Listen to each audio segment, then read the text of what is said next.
साथियों नमस्कार, जय हिंद, जय भारत। फाइनेंशियल ईयर 2024-25 के लिए सरकार ने आईटीआर फाइल करने की ड्यू डेट 15 सितंबर 2025 कर दी है।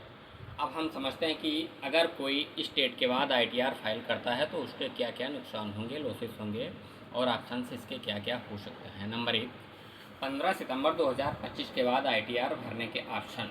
नंबर 1 होता है बिलेटेड रिटर्न और नंबर 2 इसकी बात करते हैं कि आईटीआर भरने के बाद यानी कि 15 सितंबर 2025 के बाद भी आईटीआर भर सकते हैं। अगर किसी कारणवश आप 15 सितंबर 2025 तक नहीं भर सकते हैं तो सरकार ने ऑप्शन दिया है। इसके लिए क्या है, 15 सितंबर के बाद बिलेटेड रिटर्न फाइल होगी। इसकी अंतिम तारीख जो है 31 दिसंबर 2025 है। इस दौरान लेट फीस इंटरेस्ट देना पड़ेगा। और नंबर 2 है अपडेटेड रिटर्न, जिसे आईटीआर यू के नाम से जाना जाता है। अगर आप 31 दिसंबर 2025 तक भी फाइल नहीं कर पाए तो उसके लिए आप अपडेटेड रिटर्न फाइल कर सकते हैं।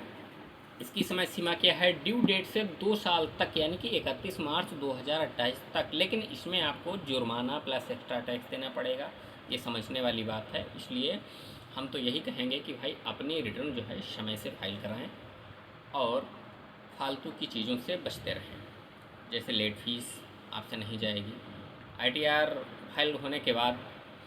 और नंबर 2 है लेट फीस सेक्शन। ये क्या है समझते हैं डिटेल से। 2034 के तहत अगर आपकी टोटल इनकम 5 लाख तक है तो आपसे 1000 रुपये लेट फीस ली जाएगी। अगर टोटल इनकम 5 लाख या उससे ज़्यादा है तो 5000 रुपये लेट फीस लगेगी। Interest section 2034A, 2034B, 2034C के तहत अब 2034A में क्या होता है, डिले फाइलिंग। बचे हुए टैक्स पर 1% प्रति माह आपसे ब्याज वसूला जाएगा। और 2034B में एडवांस टैक्स ना भरने पर टैक्स का 90%, अगर आपने एडवांस नहीं भरा है तो 1% प्रतिमाह।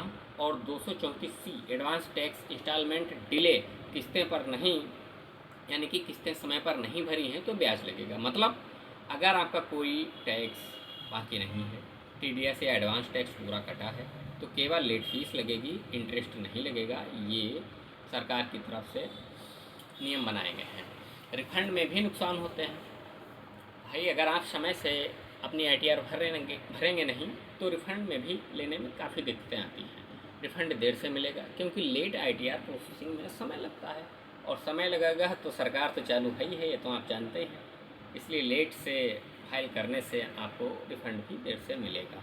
इंटरेस्ट ऑन रिफंड सेक्शन होता है 244A।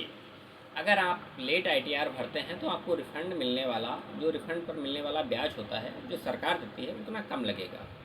इसलिए सरकार बार बार आपको याद दिलाती रहती है कि अपना आईटीआर समय से फाइल करें।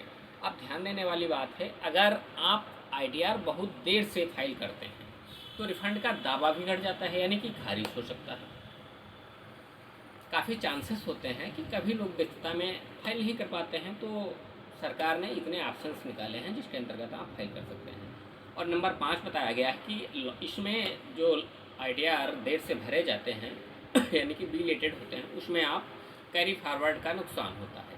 अगर आप 15 सितंबर 2025 तक आईटीआर नहीं भरते हैं तो इसमें business loss, capital loss, gain loss, speculation loss और ही कैरी फॉरवर्ड नहीं होंगे, सिर्फ हाउस प्रॉपर्टी लॉस ही कैरी फॉरवर्ड होगा। ये ध्यान देने वाली बात है, आपको जानना चाहिए। क्योंकि अगर आप जिम्मेदार टैक्स पेयर हैं तो आपको इतना तो पता ही होना चाहिए कि ड्यू डेट के बाद क्या क्या नुकसान होते हैं। तो लास्ट में हम समझते हैं संक्षेप में, यानी कि फाइनेंशियल ईयर 24-25 कहने का मतलब है असेसमेंट ईयर 2025-26। ऑप्शन समय सीमा लेट फीस इंटरेस्ट नुकसान। ओरिजिनल आईटीआर 15 सितंबर 2025 तक 00 यानी कि कोई नुकसान नहीं है, कोई लॉस नहीं है। बिलेटेड आईटीआर 16 सितंबर 2031 और नहीं 16 सितंबर दिसंबर 31 2025 तक 1000 लेट फीस, 5000 रुपये टैक्स, एक कैरी फॉरवर्ड नहीं होगा, रिफंड डिले अपडेटेड